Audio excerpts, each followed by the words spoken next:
Good morning, everybody. Thanks so much for joining me here on Wave Now. I'm Myra Ansari. We are going live to a press conference that Attorney General Daniel Cameron, he's also a candidate for Republican candidate for Kentucky governor. He is holding on addressing crime and supporting law enforcement in Kentucky, a solution that he believes that he has.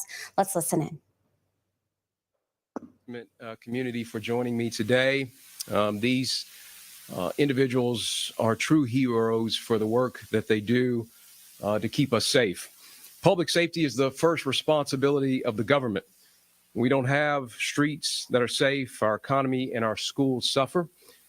Every Kentuckian has the right to live and move freely around their community without fear.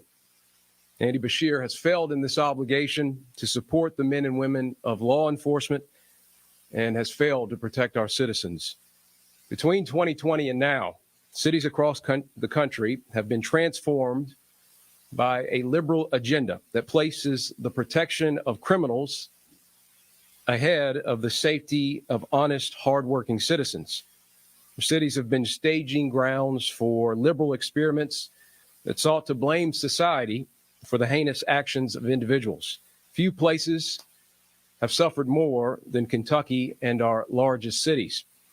2020, our businesses were ravaged by masked vandals who broke windows, set fire, and stole without fear or repercussion.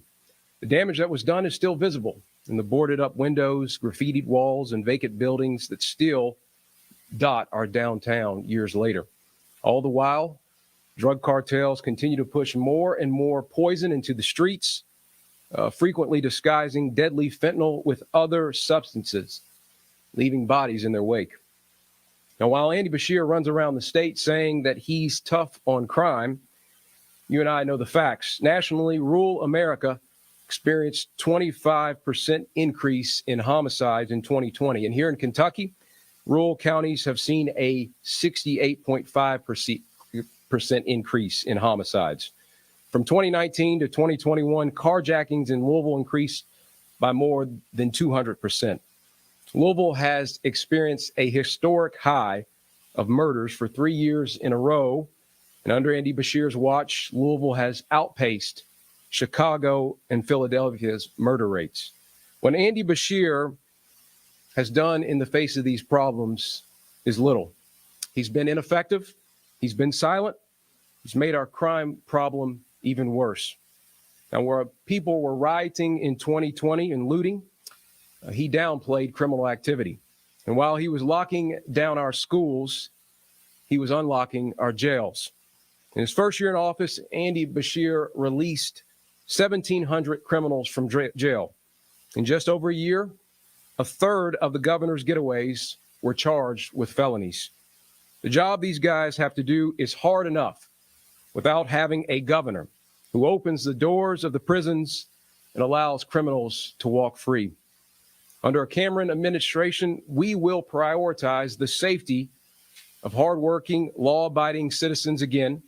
We will talk about the profession of law enforcement honorably again. We will put bad people in jail and keep them there. And unlike the governor, I'm not offering talking points and empty promises. I'm offering Kentuckians a specific, hard-hitting plan of solutions. Today, I am unveiling an alternative vision and a new direction, the Cameron Public Safety Plan. It's a 12-point plan to address what I believe is the top responsibility of the government, to support our law enforcement officers and reduce crime. First, we will increase the recruitment and retention of law enforcement officers. Derogatory rhetoric, false narratives, and generational challenges have made it harder than ever for departments all across the Commonwealth to attract new officers and keep talent on the force. Using lessons learned from successful models from around the country, we will lead a targeted campaign aimed at improving the narrative about police officers, encourage young Kentuckians to pursue law enforcement, and bring in eligible candidates from inside and outside the Commonwealth. In my administration's first budget, I will work with the General Assembly to develop a $5,000 recruitment and retention bonus for law enforcement. Under a Cameron administration, Kentucky will be the best place in America to be a police officer. Second, we will pass a bill to give the death penalty to those who kill our police officers. Attacks on police officers are on the rise, and the government must respond. As of July 1 of this year, 194 officers have been shot in the United States, up 30% from 2021. Kentucky has not been immune from the troubling trend. The men and women of law enforcement run into danger to protect and serve, and the government must do its part to protect them. As governor, I will work with the General Assembly to pass a law that mandates pursuing the death penalty anytime someone murders a police officer. Thirdly, we will oppose giving subpoena power to civilian review boards. I strongly believe the public should have faith in our law enforcement, and a strong relationship between police officers and the community is essential. Giving unelected, unaccountable activists the ability to investigate and harass police officers does not promote public safety or increase public trust. While holding the rare instances of gross police misconduct accountable is essential, I'll never support a civilian review board having subpoena power that interferes with the duty of law enforcement and undermines public trust. Fourth, we will build a culture that respects, supports, and highlights police at key events. Several times a year, there are important opportunities to highlight the hard work of law enforcement and the ultimate sacrifice some of our officers make, including National Police Week, Faith in Blue, and National Night Out, among others. I'll support these events directly and facilitate more opportunities for meaningful community interactions with police. Next, we will add a Kentucky State Police post in Louisville. Louisville faces historic challenges, from record overdoses and drug trafficking to record homicides wrought by gang violence. No governor should sit idly by as the state's largest city, an economic hub, is ravaged by violence and addiction. Andy Beshear has, I won't. That's why I propose building a new Kentucky State Police post, which will work as a central hub to support the efforts of the LMPD and the Jefferson County Sheriff's Office. The post will utilize new resources, increase the size of KSP, and assist with rural drug and crime mitigation efforts by cutting off criminal activity closer to major sources. I will also see and make sure that no rural post is adversely affected. Now, in response to this proposal, Andy Beshear used it as a way to criticize me and to say I didn't have faith in Louisville Metro Police. I do. But I grew up in E-Town, a city that does have a KSP post. No one said having a Kentucky State Police presence there meant we didn't support the Elizabethtown Police Department. It meant that there were additional resources to fight crime. Sixth, I'll request the General Assembly pass a statewide wiretapping law for Kentucky State Police. Organized crime, from drug cartels to violent gangs, do harm to Kentuckians every single day. Kentucky law enforcement must have every available tool to keep our citizens safe. Today, KSP must partner with federal partners to maintain and to obtain wiretaps to investigate these heinous groups, which can slow the process of investigations and allow criminals to stay steps ahead of prosecution. I'll work with the General Assembly to pass a state-level wiretapping law, ensuring that it includes critical constitutional protections and judicial review procedures that mirror federal protections and prosecutions. Next, we will reform the parole board. Parole boards can play an important role in the criminal justice process, but they should never become activist organizations that undermine public safety.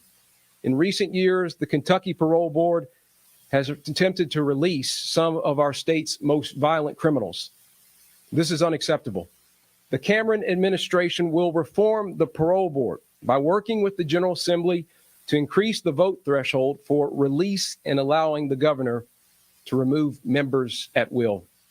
Eighth, we will increase penalties for drug traffickers who kill Kentuckians. As we all know, Kentucky is in the midst of a drug overdose crisis, and anyone who peddles deadly poison on our streets deserves harsh consequences. Kentucky should follow the examples of states like Texas, who have allowed for murder charges to be filed against drug dealers who push deadly substances like fentanyl. Ninth, we will use overdose mapping to surge resources to drug hotspots. Technology can help us save lives. By utilizing real-time information and investing in critical tools, the Kentucky State Police can coordinate with local law enforcement to react to regional spikes in overdoses. 10th, mandatory DNA collection for the most heinous crimes. The majority of states nationwide and in our region collect DNA when an individual is booked in connection with serious felonies like murder, rape, or burglary. Kentucky does not, making it harder to solve cold cases or to exonerate the wrongfully convicted. I'll work with the General Assembly to mandate this kind of collection for serious felonies, ensuring protections that automatically purge DNA in the case of an acquittal or dismissal with prejudice. 11th, we will pass a standalone carjacking statute. As carjackings continue to increase dramatically in cities around the county, in the country, including in Kentucky's largest cities, the Commonwealth remains in the minority of states which do not have a standalone carjacking statute. We're going to change that. And lastly, we will advocate for group violence intervention, otherwise known as GVI. For decades, group violence intervention efforts have been successful across the country at reducing gang violence. Despite bipartisan support for GVI in Kentucky, Governor Beshear and the Department of Corrections have stood in the way and limited the program's effectiveness. As governor, I will fully support the broad bipartisan coalition that has been working to implement these programs in the Commonwealth. Now, while this list is not exhaustive, these initiatives directly address the rise of crime, drug trafficking, and overdoses, and the need to retain and recruit officers in our state. I believe they will have a direct impact on the safety of our citizens and the morale of our law enforcement community. And I believe that we can get most of this ambitious agenda through the state legislature. Imagine the day that when we have a governor who has a relationship with the General Assembly, who can actually lead and deliver solutions for our state. I've done it as Attorney General, and I'll do it as governor. In fact, our campaign has already consulted with House and Senate leadership. They agree that reducing crime is something that we will be able to work on together. Kentuckians can trust that with me as governor, we will finally have leadership who can work with our supermajorities in Frankfort to reduce crime and support our law enforcement officers. Thank you all so much. And with that, happy to allow anyone here with me who would like to say a few words as well. Tim Wakefield, I'm the Oldham County Sheriff. Thank you. Kentucky law enforcement should be very excited about a plan that's being put together like this. It's the first time in a very long time we've heard people say that we need to make improvements to recruit and retain quality officers and provide them with a safe and fair work environment to keep them here, keeping Kentuckians safe. And the plan continues to go in providing one of a great atmosphere for Kentuckians to live and be safe. I'll have to say in my 34-year career, this is the first time I've seen someone put together a comprehensive plan from recruitment to actual penalty phases to take care of the problems that are facing the Commonwealth today. So we're genuinely excited about this. Thank you.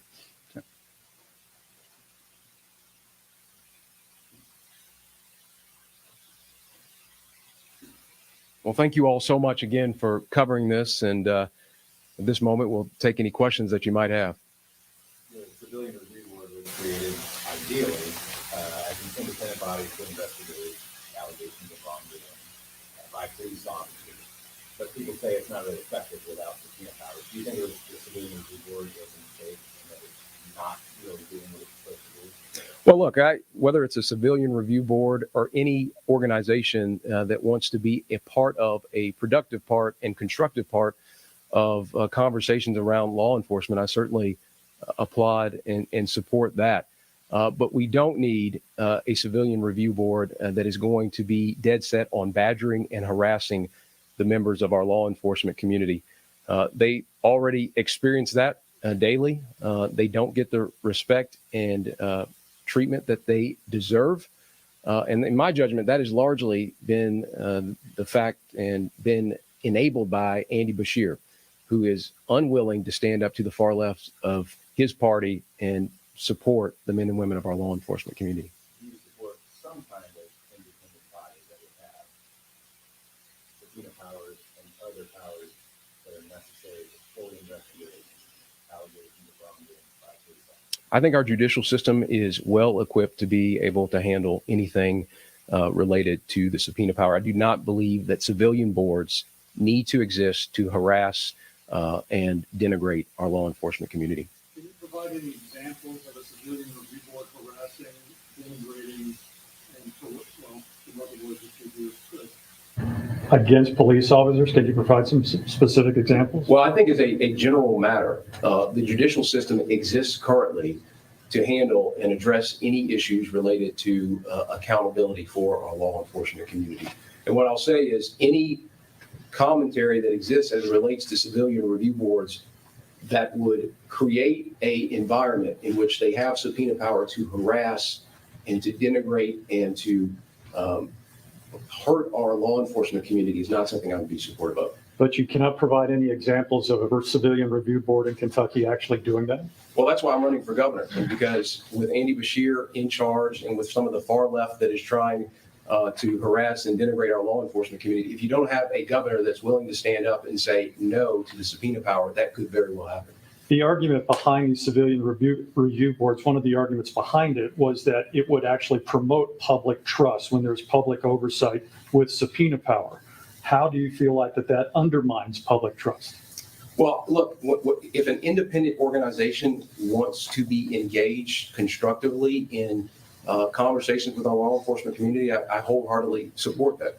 Where I draw the line is at subpoena power that could be used to harass and denigrate our law enforcement community. Why are you assuming that subpoena power would be used for those purposes? We already have a judicial system that has the ability to subpoena law enforcement. We don't need a third party doing that with the express purpose, in my judgment, of denigrating our law enforcement community. Do you lack trust in the public in providing oversight to police departments?